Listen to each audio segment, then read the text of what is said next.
Hello, friends. How are you? And good morning.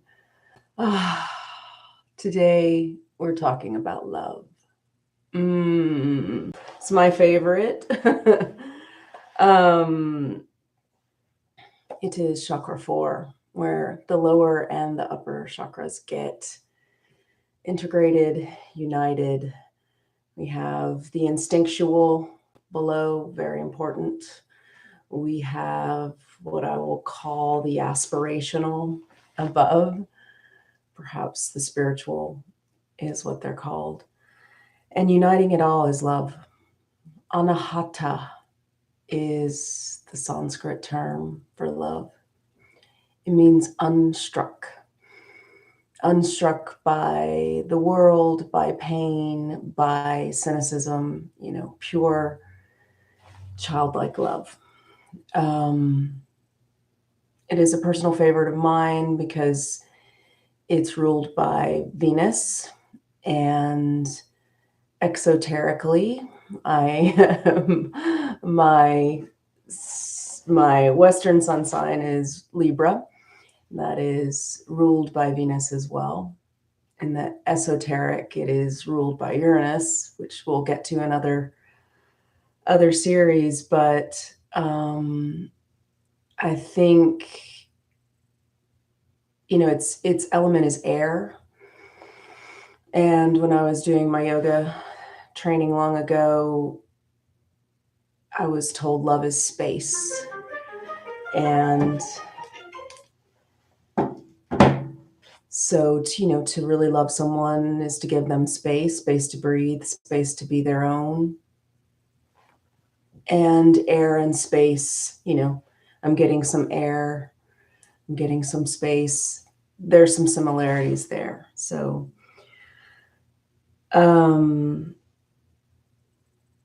the gland here is the thymus gland, right in here. Rules immunity, which is interesting. Not rules, but it plays a huge part in immunity. Let's say, think of T cells, thymus cells.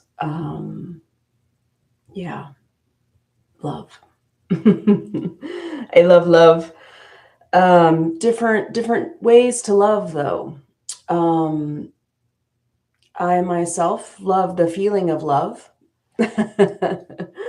And that's great. But, love takes on different qualities as we mature.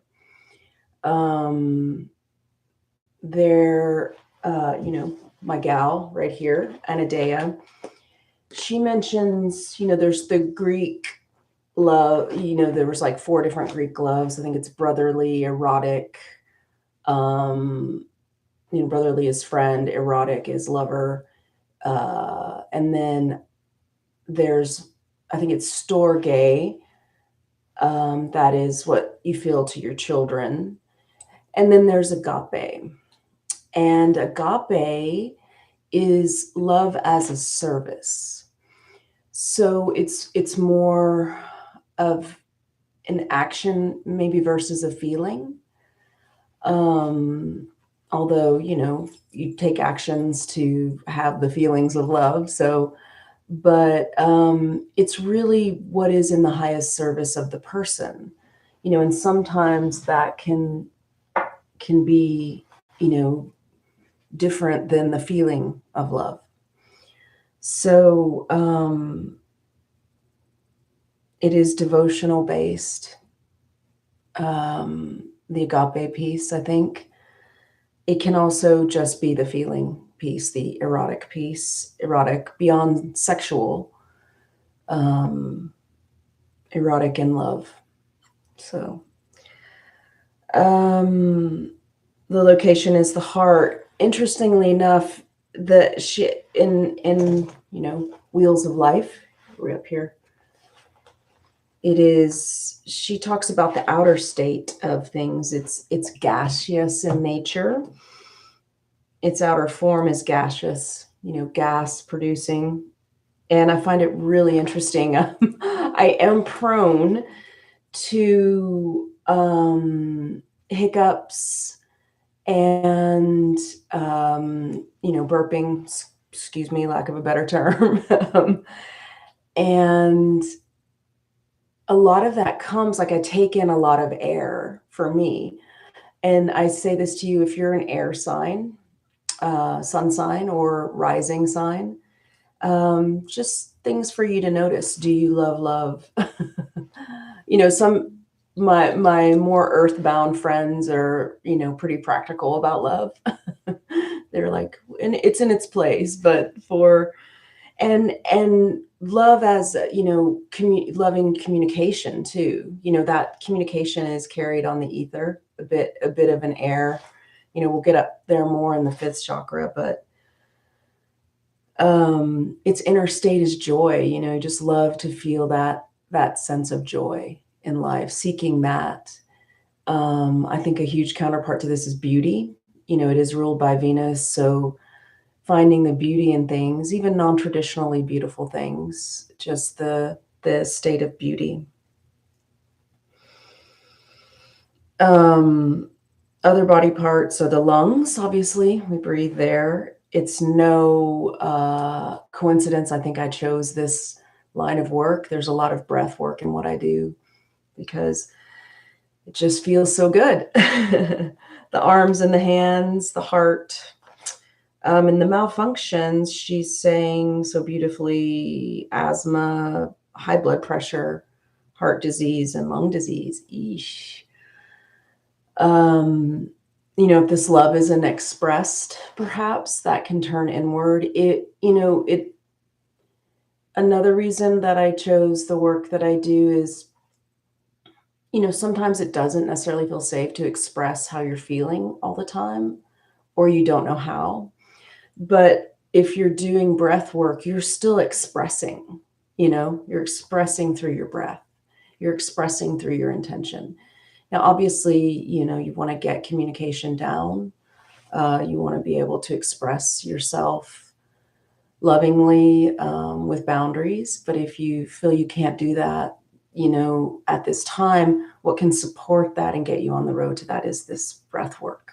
So, and it feels good. I love how it feels. The color is green. I've heard spring green is this area, like that, the blades of grass in spring. They're just coming up. It's borderline chartreuse. It's not a deep green. It's a spring green. But that's how I visualize it. There are other ways to do it. Also rose, you know, that tender, tender pink, the baby's pink rose. The seed sound is yum, which I think there's no coincidence there. Yum, yum, yum, yum, yum. Just close your eyes for a minute and just say yum to yourself. It's delightful.